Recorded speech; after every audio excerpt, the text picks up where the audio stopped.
Hey guys, welcome back. I thought we'd do another quick lesson video today. Thanks for watching the one on the pentatonic shapes. You guys put some fantastic comments, so thank you for that. I'm glad it was helpful. Hopefully this one will be too. Today I want to talk a little bit about triads, a little bit how to use them, but mostly some good ways to start getting around and tying them to those pentatonic shapes. So if you don't know, a triad is just the simplest way to play a chord. So every chord has to have three notes to be a chord.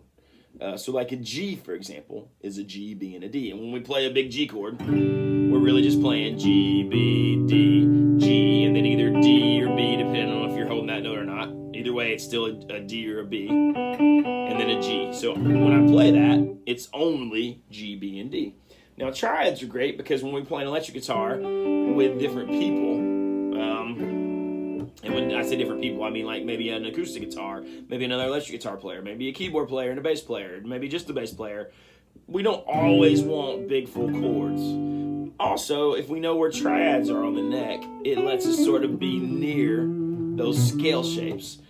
So we don't have to go G and then play a lick. You know, we can go G.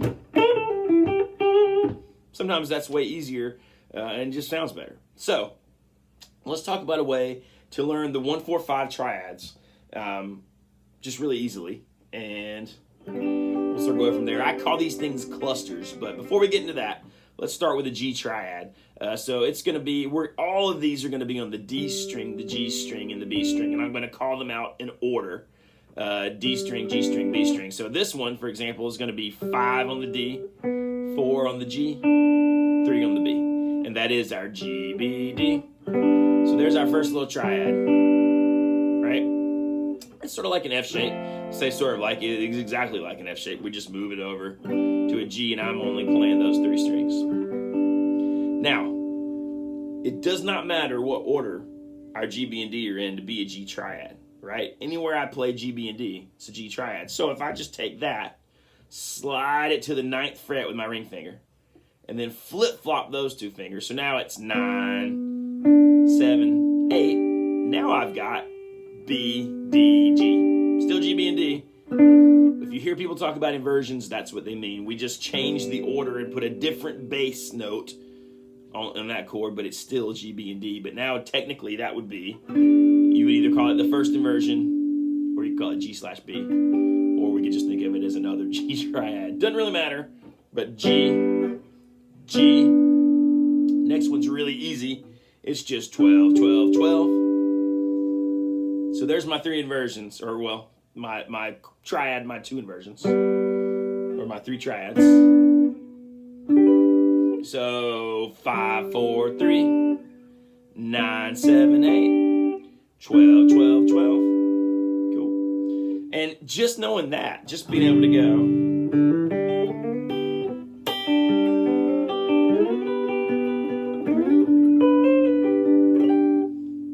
being able to do that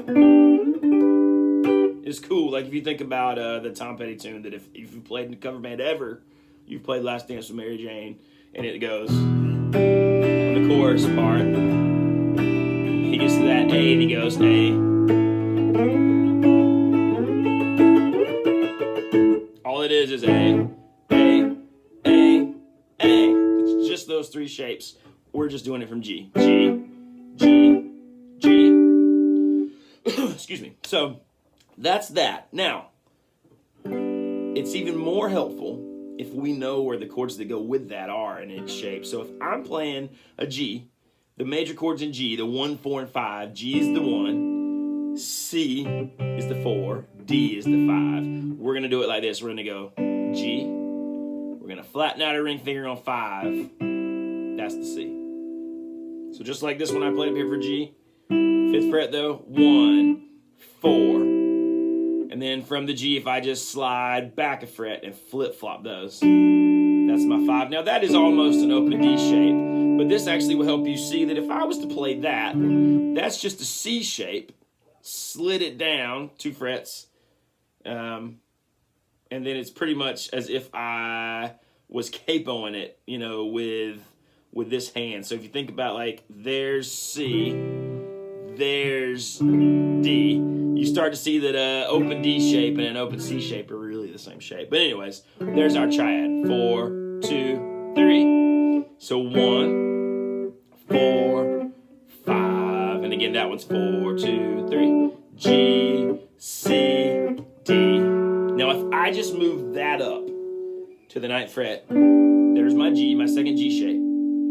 The 4 chord is that F shape on the 10th fret, 10, 9, 8. The 5 chord is that on the straight bar, 7, 7, 7. So I got 1, 4, 5. Now if I just move this finger to 12, 1, this is going to be like my kind of D shape, 4, 5. So I got 1 is 12, 12, 12.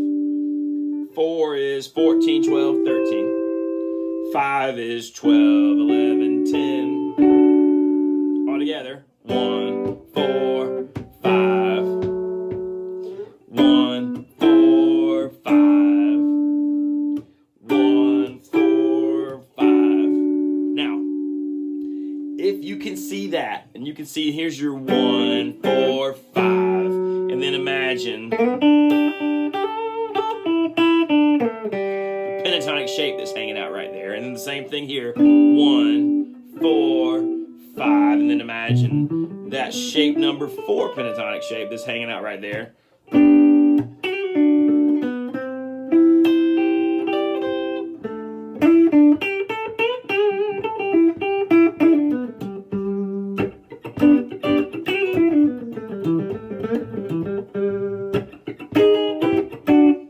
That, you know, there it all is. It's just kind of hanging out. And then the last one, of course, is easy because it's that octave shape that we learned. 1,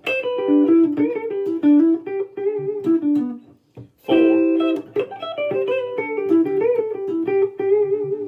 5.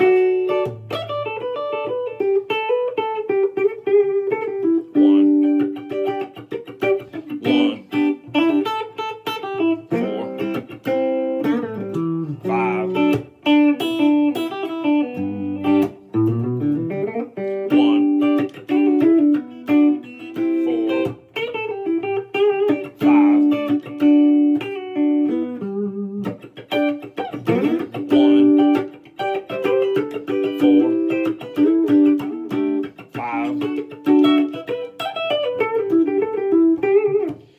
Another cool thing, if you can get that down, well, so you see how that would be useful.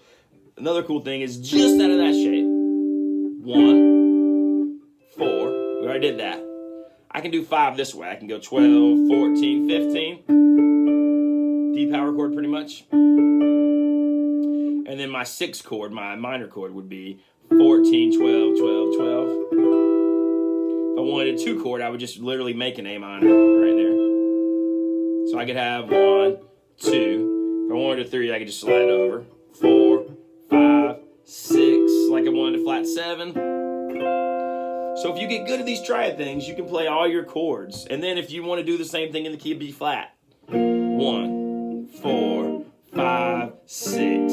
There's 2, 3, flat 7. I don't even have to know really what the chords are. I can just know what number they are in B flat. Let's say I wanted to do it in, I don't know, E flat. 1, 4, 5, 6.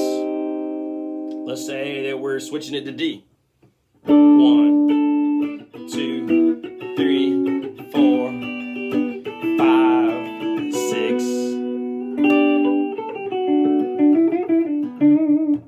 So, triads are awesome. Hopefully that gets you started on them and gets you thinking about them a little bit. And again, just so you can maybe see it easier on this shape. If you're thinking out of that first pentatonic shape, and you think this is important, you have to think about it as the minor version. So right here, even though I'm on 5, I'm not thinking A minor, I'm thinking C major. Okay? So it'd be 5, 8, 5, 7, 5, 7, 5, 7, 5, 8, 5, 8. The 1 chord would be 5, 5, 8, 8. Or 5, 5, 5, 8. Either one of those works. The 4 chord would be 7, 5, 4. The 5 chord would be 5, 7, 8. The sixth chord would be 7, 5, 5, 1, 4, 5, 6, and then here's your scale. You know.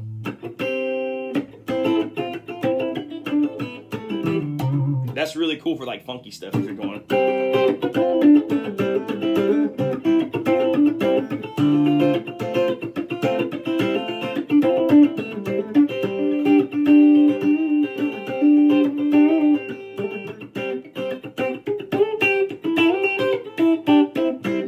You know, so all kinds of cool uses for that stuff.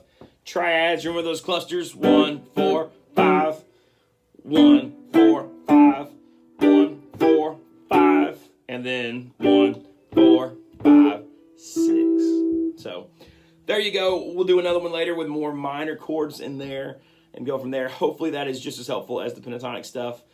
Probably more foreign and less familiar, but yeah, just start playing around with it and see what you can come up with. I'll see you guys next time. If you haven't already, hit like and subscribe. Hit the bell so you don't miss lessons coming out. I've got some other videos coming out, some more jams, some more of the jams with the mini lessons, and some more of the story videos like you guys seem to be digging as well. So hang in there with me. Let me know what you'd like to see more of. I'll see you next time. Thanks so much.